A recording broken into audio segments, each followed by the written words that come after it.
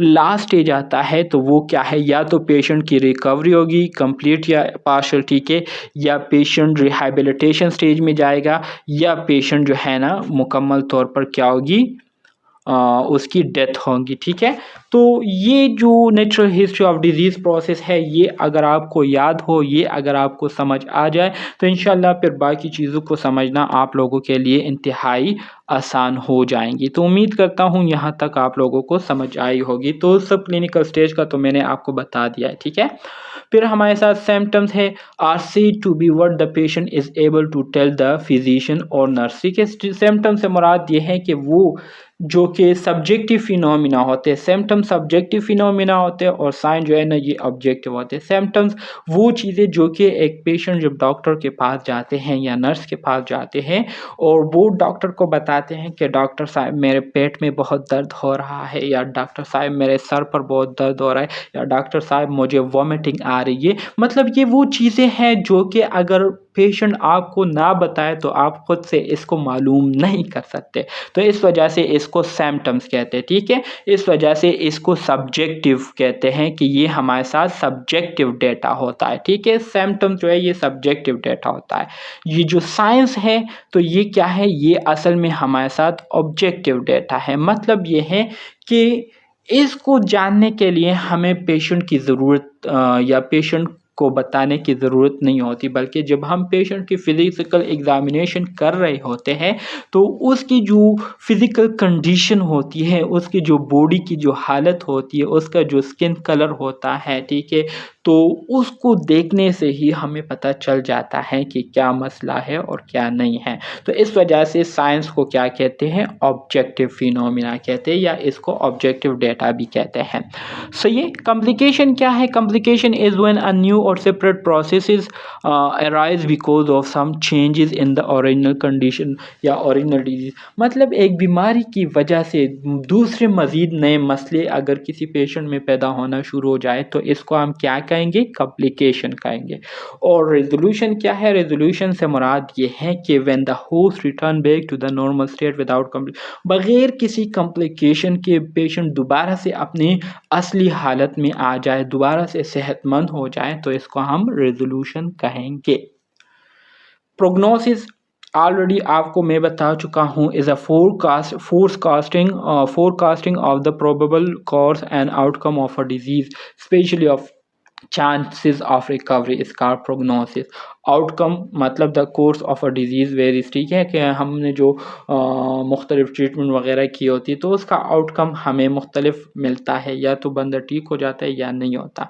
Complete recovery जिसमें मुकम्मल तौर पर पेशेंट जो है रिकवर कर जाता है। इनकम्प्लीट रिकवरी से मुराद ये है कि पेशेंट रिहैबिलिटेशन स्टेट में चला जाता है, बीमारी उसकी ख़त्म हो जाती है लेकिन बीमारी के जो असरात है वो फिर भी मौजूद होते हैं। ठीक है, उसके अलामात जो है ना उसमें फिर भी नज़र आते हैं, तो इसको इनकम्प्लीट रिकवरी कहते हैं। डेथ की अगर हम बात करें तो डेथ की डिफिनीशन क्या है, the cessation of heart beat and respiration are usually use as the criterion या क्राइटेरियन ऑफ डेथ, क्या है, sorry, criterion of death of the body. ठीक है, नज़र नहीं आ रहा था इसलिए गलत प्रोनाउंस कर दिया। Cessation of heart beat and respiration मतलब ये है हम डेथ किसे कहते हैं, मौत की डिफिनीशन क्या है,